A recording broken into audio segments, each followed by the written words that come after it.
नमस्कार दोस्तों, स्वागत है आप सभी का दिशा एग्रीकल्चर के यूट्यूब चैनल पर। और आज से हम जो है एग्रीकल्चर की टॉप 20 सीरीज स्टार्ट कर रहे हैं और कंटिन्यू आपको ऐसे वीडियो मिलते रहेंगे।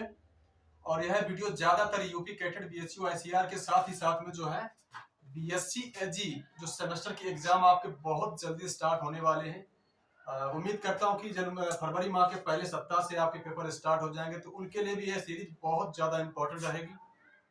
तो टॉप 20 क्वेश्चन लेकर आए हैं आपके बीच में। अगर आपको वीडियो अच्छी लगे तो इसको शेयर जरूर कर देना। स्टार्ट करते हैं वीडियो को और पढ़ते हैं पहला क्वेश्चन। तो देखते हैं गाइस क्या क्वेश्चन है, देखते हैं। तो उद्यान विज्ञान यानी हॉर्टिकल्चर कुछ इंपॉर्टेंट प्रश्न है। पहला प्रश्न आपके सामने की सिरका।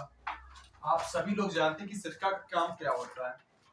जो भी खाद्य पदार्थ होते हैं उनको लंबे समय तक संरक्षित रखने के लिए अपन लोग जो है सिरका का प्रयोग करते हैं, यानी सिरका, जिसमें क्या पाया जाता है, एसिटिक अम्ल। तो मैं हमेशा कहता हूं किसी अम्ल में ही वह क्षमता होती है जो किसी खाद्य पदार्थ को लंबे समय तक संरक्षित करके रख सकती है। कहने का मतलब कोई भी हमारा प्रोडक्ट है उसको अगर लंबे समय तक हमें यूज में लाना है तो उसमें परिरक्षक के रूप में अपन लोग प्रयोग करते हैं। तो सिरका में क्या पाया जाता है, एसिटिक अम्ल। तो इस प्रश्न का उत्तर हमारा सही क्या होगा, एसिटिक अम्ल। एसिटिक अम्ल, एसिटिक अम्ल। और गाइस इसकी 2% मात्रा यूज में लाते हैं, ठीक है ना। कितनी मात्रा लाते हैं, 2%। और क्या है कि एसिटिक अम्ल सिरके में पाया जाता है। नेक्स्ट प्रश्न क्या है कि खीरा की बीज दर आपसे पूछी जा रही है। खीरा का वैज्ञानिक नाम की बात करेंगे तो कोकुमिस सटाइवस, इतना आपको आना चाहिए। कुकुरबिटेसी कुल में आती है। और जो भी खीरा होते हैं थोड़ा कड़वापन अगर उसमें होता है तो कुकुरबिटेसी के कारण होता है, ये बात आप जानते होंगे। तो गाइस इसकी जो बीज दर की अपन लोग बात करेंगे तो 2.5 किलोग्राम पर हेक्टेयर। एक एक प्रश्न आपके लिए बहुत ज्यादा इंपॉर्टेंट है, अच्छे से आप लोग नोट करके चलेंगे। एक और क्वेश्चन आपके सामने की पूसा मधुरस और पूसा सरबती, यह प्रजातियां किसकी हैं। तो डियर स्टूडेंट, यह प्रजातियां किसकी हैं, यह प्रजातियां होती मस्क मेलन बोले तो खरबूजा। किसकी होती भाई, खरबूजा की। यह प्रजातियां किसकी, खरबूजा की, ठीक है ना, बिल्कुल। एक और प्रश्न आपके सामने है कि भारत में तैरती हुई शाक भाजी यानी तैरती हुई सब्जी की खेती कहाँ पे की जाती है। मतलब इस प्रकार की जो खेती की जाती है सब्जियों की, वो जो मतलब पानी वाले इलाके जहाँ पे पानी है वहां पे करते हैं अपन लोग।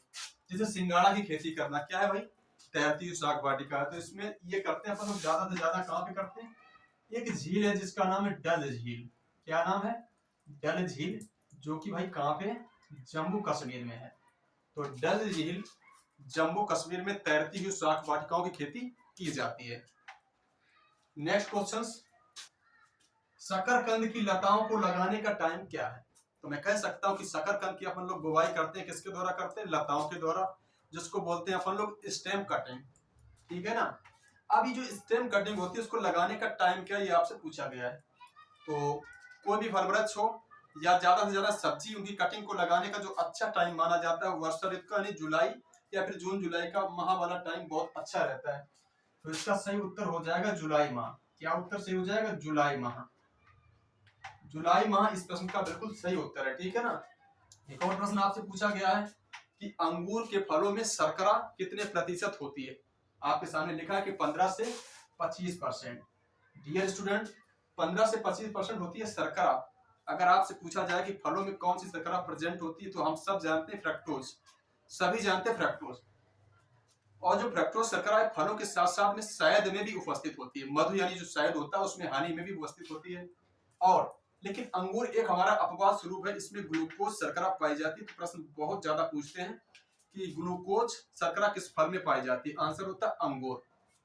तो यहाँ पे शर्करा की बात कर दे तो ग्लूकोज राइट उत्तर हो जाएगा, ग्लूकोज।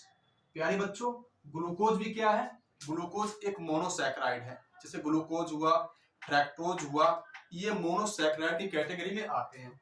तो इसको अपन लोग बोल सकते हैं मोनोसैकेराइड, क्योंकि यहाँ पे जो शर्करा के जो है बच्चों एक ही अणुभाग लेते हैं, जबकि माल्टोज, लैक्टोज और सुक्रोज ये आते हैं डाइसैकेराइड की कैटेगरी में। इसमें शर्करा के 2 अणुभाग लेते हैं। खैर, अंगूर के फलों में शर्करा की मात्रा 15 से 25%। शर्करा का नाम पूछ दे तो ग्लूकोज, और ग्लूकोज किस कैटेगरी में आते हैं तो मोनोसैकेराइड में। वैज्ञानिक नाम बाइटिस विनिफेरा, फैमिली वाइटेसी होती है और क्रोमोसोम नंबर अंगूर में कितने हो 38 यानी 38। बढ़ते हैं प्रश्न नंबर नेक्स्ट की तरफ। एक और क्वेश्चन आपके सामने बहुत अच्छा क्वेश्चन है कि पूसा उपकार एक वैरायटी किसकी है भाई? पूसा उपकार एक वैरायटी किसकी है? तो राइट उत्तर हो जाएगा टमाटर। क्या होगा भाई? टमाटर। सभी लोग जानते हैं कि टमाटर का लाल रंग लाइकोपिन, बहुत छोटा क्वेश्चन है। साथ ही साथ हम लोग ये भी जानते हैं कि अगर टमाटर लाल है किसके कारण है, किस वर्णक की उपस्थिति कारण है, तब भी आंसर होता है लाइकोपिन। अगर डियर स्टूडेंट 20 से 25 डिग्री सेंटीग्रेड का तापमान है तो यह रंग बहुत अच्छा डेवलप होगा, मतलब लाइकोपिन का निर्माण बढ़िया होगा। अगर भी किसी भी कंडीशन में तापमान 10 से नीचे या 30 से ऊपर जाता है तो जो है लाइकोपिन का निर्माण नहीं होता, टमाटर लाल नहीं होगा सही से, ठीक है ना। टमाटर को भाई गरीब का संतरा बोलते हैं, बॉल पे एप्पल बोलते हैं। क्रोमोजोम 24, इसके क्रोमोजोम की बात करें, क्रोमोजोम तो 24। और लाइकोपर्सिकम एस्कुलेंटम इसका क्या है? वैज्ञानिक नाम है, फैमिली सोलेनेसी है। अर्ली ब्लाइट बीमारी लगती है। बहुत सारे प्रश्न हैं। अगर इसी प्रकार के आपको अच्छे से अच्छे वीडियो चाहिए तो क्या है, आपको चैनल को सब्सक्राइब करके जुड़ जाना है और अपने एग्रीकल्चर साथियों में शेयर जरूर करना। डेली आपको 2 से 3 क्लासेस मिलेंगी, आप बेधड़क अच्छे से तैयारी करते रहें। खैर, यहाँ के क्वेश्चन को हमने पढ़ लिया, यहाँ पे देख लेते हैं कुछ इंपॉर्टेंट प्रश्न है। जैसे पूछ रहा है कि विनाइट्रीकरण, 3 क्रिया होती है, नाइट्रीकरण, विनाइट्रीकरण और एक और होती है अमोनिफिकेशन। ये सब क्रियाएं होती है जो हमारे खेत में होती है। तो प्रश्न आएगा कि विनाइट्रीकरण क्रिया किस खेत में ज्यादा, मतलब किस क्रॉप में ज्यादा होती है? तो बच्चों क्या है कि जो धान। थोड़ी सी हमारी बात को सुन लेना, इस पर हम एक अलग वीडियो लेके आएंगे, नाइट्रिफिकेशन और विनाइट्रिफिकेशन और अमोनिफिकेशन, इस पर हम पूरा अलग एक वीडियो लेके आएंगे। इसमें होता क्या है, जनरली बात करें कि अधिकांश पौधे मृदा से नाइट्रोजन को नाइट्रेट के रूप में लेते हैं, लेकिन है क्या, कुछ पौधे ऐसे हैं जैसे आलू और धान, ये जो है नाइट्रोजन को अमोनिकल फॉर्म में ग्रहण करते हैं। तो इसीलिए तो बोलते हैं कि धान में सबसे ज्यादा उपयोगी उर्वरक की बात करें तो अमोनियम सल्फेट होता है, क्योंकि उसमें जो नाइट्रोजन है वो अमोनिया फॉर्म में अवेलेबल होती है।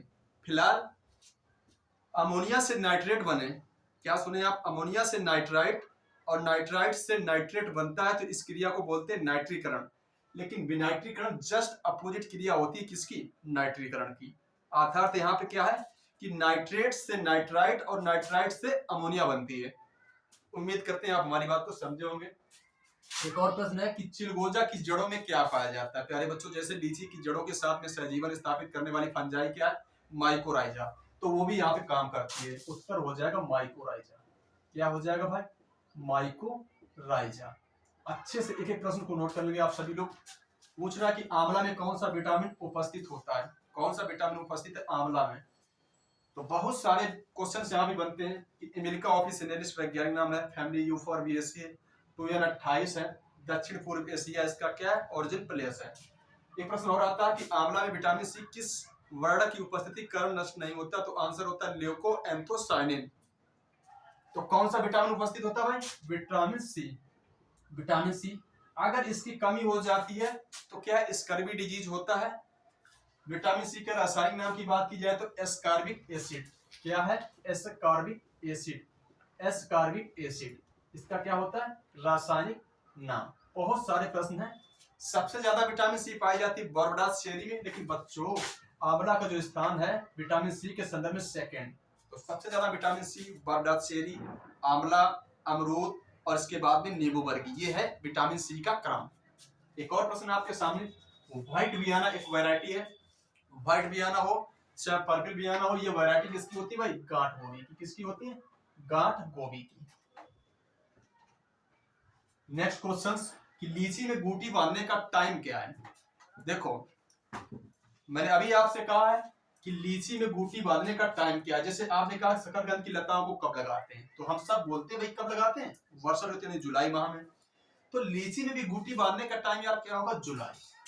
क्या टाइम होगा भाई, जुलाई। बिल्कुल उत्तर सही हो जाएगा, जुलाई माह। तो मैं कह सकता हूं कि लीची, अगर लीची में प्रवर्धन की विधि की बात करेगा तो बूटी को अपन लोग बोलते हैं एयर लेयरिंग। वही बात, वैज्ञानिक नाम Litchi chinensis, family Sapindaceae, origin place China, chromosome 30 और फल के प्रकार की बच्चों बात करें तो क्या होता है, नट। ठीक है ना। एक और प्रश्न आपके सामने, लोहो का प्रचुर स्रोत क्या है? बच्चों लोहो मतलब क्या है, लोहा यानी Fe, यानी लोहा। लोहा किस में ज्यादा पाया जाता है? तो देखो अगर सबसे ज्यादा लोहे की मात्रा बात करते कि लोहा किसमें पाया जाता है, तो सूखा करौंदा। यहाँ पे देख लो आप अच्छे से एक बार, यहाँ पे देख लो सबसे ज्यादा लोहा किसमें पाया जाता है, शुष्क करौंदा में। भैया किसमें, शुष्क करौंदा में। शुष्क करौंदा में मात्रा कितनी है, 39%। तो शुष्क करौंदा होता है, इसमें लोहे की सबसे ज्यादा मात्रा पाई जाती है 39%। साथ ही साथ चौलाई तथा केला में भी लोहे की मात्रा अच्छी खासी मात्रा पाई जाती है। ठीक है ना। करौंदा के वैज्ञानिक नाम की बात करें तो कैरिसा कैलेंडस, फैमिली की बात करें तो एपोसाइनेसी होती है। ठीक ना। अच्छा बिल्कुल। नेक्स्ट क्वेश्चन, नींबू में फल का चटकना। जो नींबू है, जो सिट्रस फ्रूट होते हैं, अगर ये चटक जाते हैं तो किसकी कमी से। वैसे मैं हमेशा जानता हूं अगर कोई फल हो, कोई सब्जी हो, अगर इसमें चटक्कन हो जाती है, मतलब क्रैकिंग हो जाती है, चटक जाते हैं फल या सब्जी, तो बोरान की कमी से होते हैं, है ना। लेकिन जो नींबू है भाई, इसमें फल अगर चटकते हैं तो कॉपर की कमी से। किसकी कमी से, कॉपर। तो कॉपर को ही अपन लोग बोलते हैं तांबा। क्या बोलते हैं, तांबा। तो यहाँ पे कॉपर की कमी। बच्चों स्ट्राइका परजीवी है। स्ट्राइका परजीवी है कहने का मतलब, स्ट्राइका एक प्रकार का परजीवी खरपतवार है जो कि संबंधित किस क्रॉप से है। राइट उत्तर होता है बच्चों ज्वार। राइट उत्तर क्या होता है, ज्वार। देखो पूर्ण जड़ परजीवी, अर्ध जड़ परजीवी, पूर्ण तना और अर्ध तना, इस पर भी हम वीडियो एक नई क्लास में लाएंगे, तो इसका पूरा कॉन्सेप्ट बताएंगे आपको। फिलहाल आज टॉप 20 क्वेश्चंस का पहला वीडियो आपको मिल रहा है। तो ये हो चुका है यहाँ पे ज्वार। एक और प्रश्न है लास्ट, आज की क्लास का लास्ट प्रश्न आपके सामने कि कुनैन एक प्रकार की दवा है जो कि किस बीमारी में अगर उपयोग करते हैं तो मदद मिलती है, बीमारी की रोकथाम में। तो भाई पहला प्रश्न होता है मलेरिया। क्या है, मलेरिया।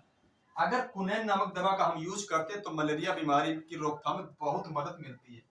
प्रश्न आए कुनैन दवाई प्राप्त किससे होती है, तो हम सभी लोग जानते हैं सिनकोना की छाल से। भाई किससे, सिनकोना की छाल से। मलेरिया की खोज की अपन लोग बात करें कि किसने की थी, तो वैज्ञानिक का नाम है, खोज करने वाले जो साइंटिस्ट हैं वो भाई कौन है, वो है रोनाल्ड रॉस। भाई कौन है, रोनाल्ड रॉस। तो रोनाल्ड रॉस ने मलेरिया की खोज की थी। कुनैन दवा जो है मलेरिया बीमारी में यूज की जाती है। और कुनैन किससे बनाई जाती थी, सिनकोना की छाल से। और एक और प्रश्न अगर पूछ लिया आपसे कि जो मलेरिया है इससे क्या प्रभावित होता है, मलेरिया से क्या प्रभावित होता है, तो आरबीसी प्रभावित होती है। ये बात आप जान लो, डेंगू से हमारी प्लेटलेट्स प्रभावित होंगी, लेकिन मलेरिया से क्या प्रभावित होती हैं, आरबीसी। क्या प्रभावित होती है, आरबीसी। और एक और प्रश्न आता है कि मलेरिया होता किसके द्वारा है और फैलाता कौन है। अगर मच्छर काट ले मादा एनाफिलीज, क्या बच्चों, अगर मच्छर काट ले मादा एनाफिलीज तो मलेरिया होने के चांस बढ़ जाते हैं, या मलेरिया इसके द्वारा हो जाता है। ठीक है ना। और अपनी ट्रिक याद कर लेना, पापा काम पे सोते हैं। पायरिया, कालाजार, मलेरिया, मतलब यह बीमारी किसके द्वारा होती है बच्चों, प्रोटोजोआ के द्वारा। यह बीमारी किसके द्वारा होती है, प्रोटोजोआ के द्वारा। तो गाइस उम्मीद करते हैं आपको वीडियो पसंद आई होगी। अगर आपको इसी प्रकार की डेली सीरीज को पढ़ना है तो आप सभी को थोड़ा सपोर्ट करना होगा, ज्यादा से ज्यादा स्टूडेंट को जोड़ना होगा हमसे, और डेली हम आपके लिए क्लासेस ऐसे ही लेके आएंगे। तो इस वीडियो में प्लीज अगर आपको क्लास अच्छी लगे तो एक कमेंट जरूर करेंगे क्लास के बारे में, क्लास आपको कैसी लगी। तो ठीक है, मिलते हैं नेक्स्ट वीडियो में, तब तक के लिए नमस्कार, थैंक्स फॉर वॉचिंग।